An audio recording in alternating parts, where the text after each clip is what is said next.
송구스럽다. 아유, 송구스럽게도. 이런 감정이 내 안에서 있더라고요. 원인 모를 감정이라고 이제 보는 거죠.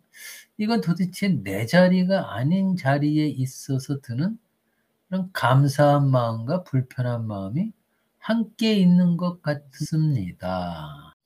내 자리, 주목이 되는 그런 표현이에요. 내 자리가 아닌 자리에 있을 때 드는 그런 마음. 송구스럽다는 거는 내가 그런 자리에 있게 돼서 한편으로는 감사하고 참 다행스럽고 한편으로는 불편함. 자, 그 자리. 자, 이것도 원인 모르게 송구스럽다는 그런 마음이 정서가 든다는 그런 표현을 담고 있기 때문에 왜냐면 의식에서 이해가 되면 그건 해소가 되니까 그것도 이제 무의식에 있는 어떤 감정, 정서와 연관될 가능성이 높거든요. 그리고 그 무의식에 있는 감정과 정서는 역시 초등학교 들어가기 전에 그런 감정 하고 이제 연관될 가능성이 높아요. 자리라는 표현, 인생의 자리라는 게 되게 중요한 말이죠.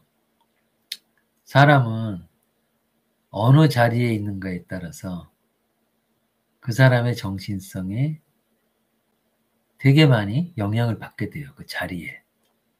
심지어 이제 자리가 사람을 만든다. 뭐 이런 표현도 있잖아요. 되게 중요한 거죠.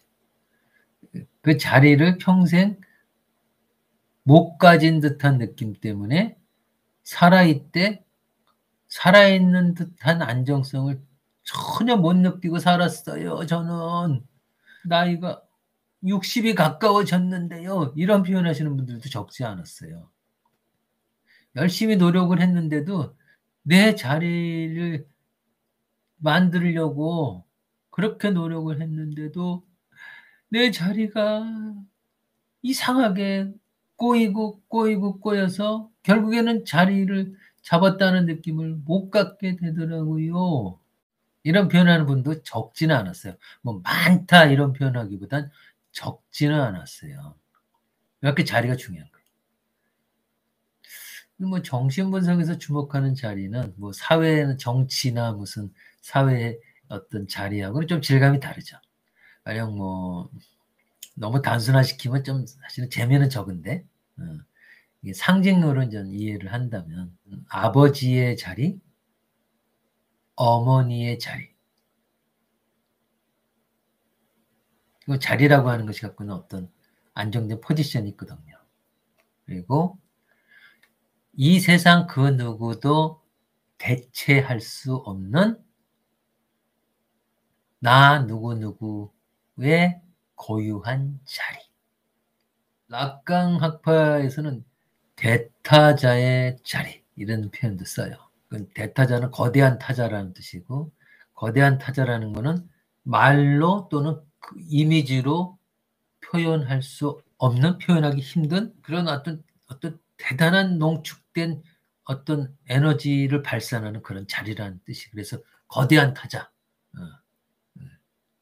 그림으로 그릴 수 없고 형상으로 그릴 수 없고 글로 다 표현할 수 없는 거대한 타자의 자리 나의 정신성을 좌지우지하는 그런 거대한 힘이 어떨 때는 나를 이렇게 생각하게 하고 또 어떨 때는 나를 저렇게 생각하게 요구하고 어떨 때는 그냥 아무리 내가 거대한 생각을 해도 결국에는 그 패러다임 안에 갇히게 만들고 그 타자가 내 인생을 좌지우지하고 그냥 그 타자의 영향을 받다가 그냥 생물학적으로 힘이 빠지면 죽는다. 그런 거대한 타자의 자리. 내 정신의 형성에 가장 큰 영향을 미친 그 타자의 자리. 쉽게 얘기하면 어떤 권위자, 내 영혼의 권위자의 자리. 뭐 이런 표현들이 이제 정신분석 주목을 하죠. 자, 그렇다면 아까 그 표현했던 송구스럽게도 제가 이 자리에 제가 있어서는 안 되는데 제가 이 자리를 맡고 있다. 지금 이게 정치적인 얘기를 하시는 것 같진 않아요. 이제 막 공부한 지 얼마 안 되는데 갑자기 교수가 되라 그랬고 교수 자리를 줘서 송구스럽다. 이런 뜻 같지도 않아요. 지금 덕분에 심리적인 의미 같이 느껴져. 자, 그러면 그 심리적인 의미에 내가 송구스럽게도 이 자리에 있어서 되나? 이 경험. 이 경험을 이제 두 단계로 나눠서 유년기 때 경험하고 또는 사춘기 때 경험. 사춘기 조금 더 확장해서 청춘기까지 포함한다 치더라도 자, 도대체 내가 어떤 자리에 있는 느낌을 누군가에 의해서 받았기에 나한테 송구스럽다는 느낌이 문득 들까? 또는 내가 어떤 누군가의 자리를 빼앗았기에 이런 느낌이 들까? 상상을 해보세요. 선입견을 내려놓고 이렇게 한번 선입견을 내놓고 나한테 주어진 그냥 자유롭게 이제 상상을 하는 거예요. 이건 아마 그 자리는 스스로 혼자 만드는 자리가 아니라 관계 속에서 만들어지는 자리라서 예를 하나 들면은 엄마, 아버지, 나 이 삼각관계에서 아버지가 부인보다 딸을 더 선호하고 이뻐하고 되게 귀하게 대할 때, 또 어떤 경우에는 심지어 이런 그 자기 부인한테 딸이 있는 데서 당신은 어떻게 얘만도 못해? 얘만큼만 돼봐. 이거 얼마나 똑똑하고 현명하고 착하고 얼마나 이쁘냐고. 얘만큼만 해보라고. 부인 앞에서 딸을 그런 식으로 대하는 그런 아버지가 있어요. 그러면 그 딸은 엄마 앞에서 아버지의 그 말을 듣고 어떤 마음을 가져야 될까? 한번 상상을 한번 해보세요. 아, 아빠가 나를 좋아하는구나. 엄마는 왜 저렇게 열심히 사시고 이 가정을 위해서 열심히 헌신하는 왜 아버지를 왜 이렇게 행복하게 못 해드리고 왜 늘 이렇게 찡그린 얼굴로 이렇게 병약한 얼굴로 있지?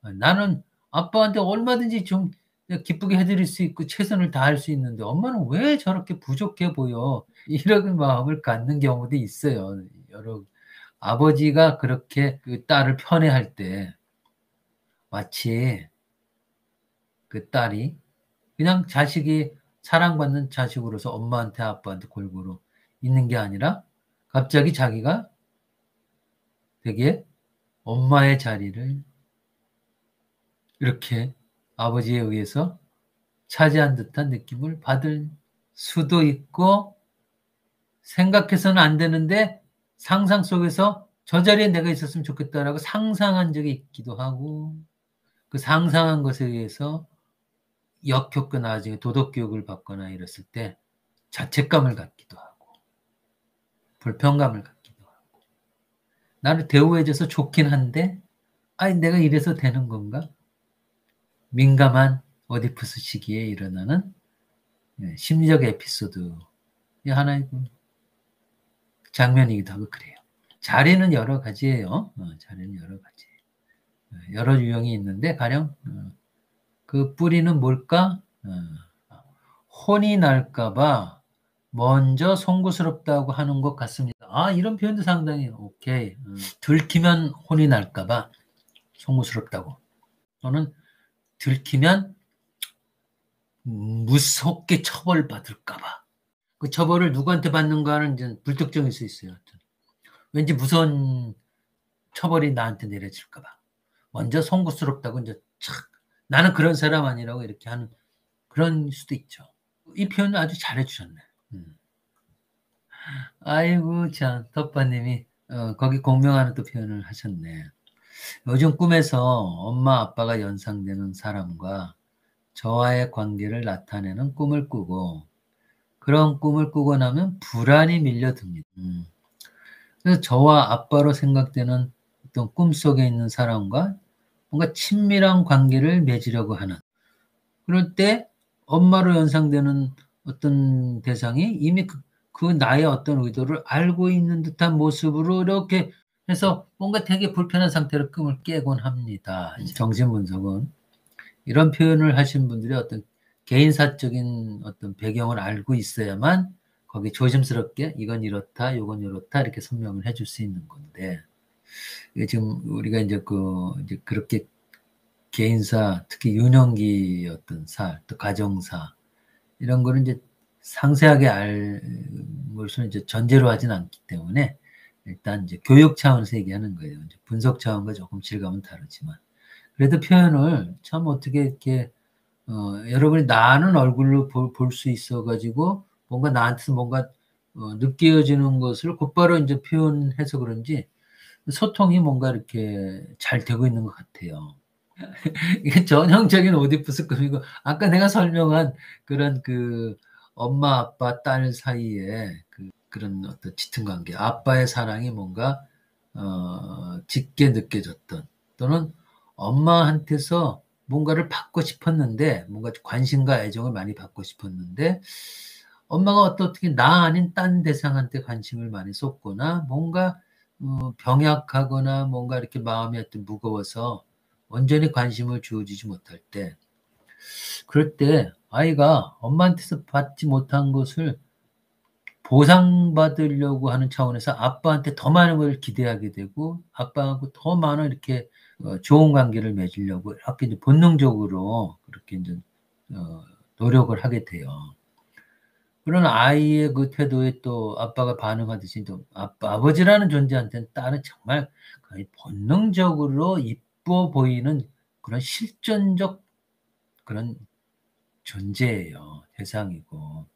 그래서 아빠가 딸을 이뻐하는 건 그냥 너무 자연스러운 건데, 어떤 경우에는 그게 우연히 딸이 엄마에 대해서 기대하는 것이 안 채워질 때, 더 아빠한테 집착할 때, 또 아빠가 또 그 집착의 강도에 부응을 해서 더 이뻐하는 모습을 보일 때, 지금과 같이 나는 엄마보다 아빠를 더 행복하게 해줄 수 있는 더 좋은 관계를 맺을 수 있고 하면서, 이게 소녀 여자 아이의 상상인 거예요. 이게 상상, 생각이라고, 아이의 생각일 뿐이라고.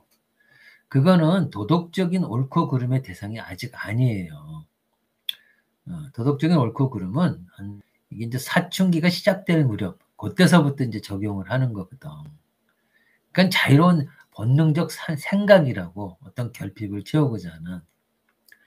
근데 그게 나중에 도덕교육을 받고 난 다음에는 마치 그 아이가 그때 했던 상상이 내 안에 있는 나쁜 어떤 비도덕적인 그런 나쁜 생각으로 그렇게 이제 재해석이 되는 거야. 아니, 교육의 효과에 의해서, 문화의 효과에 의해서. 그러면 이제 내면에 이제 초자라고 하는 양심의 처벌 기관이, 감시하는 기관이 있거든, 인간이.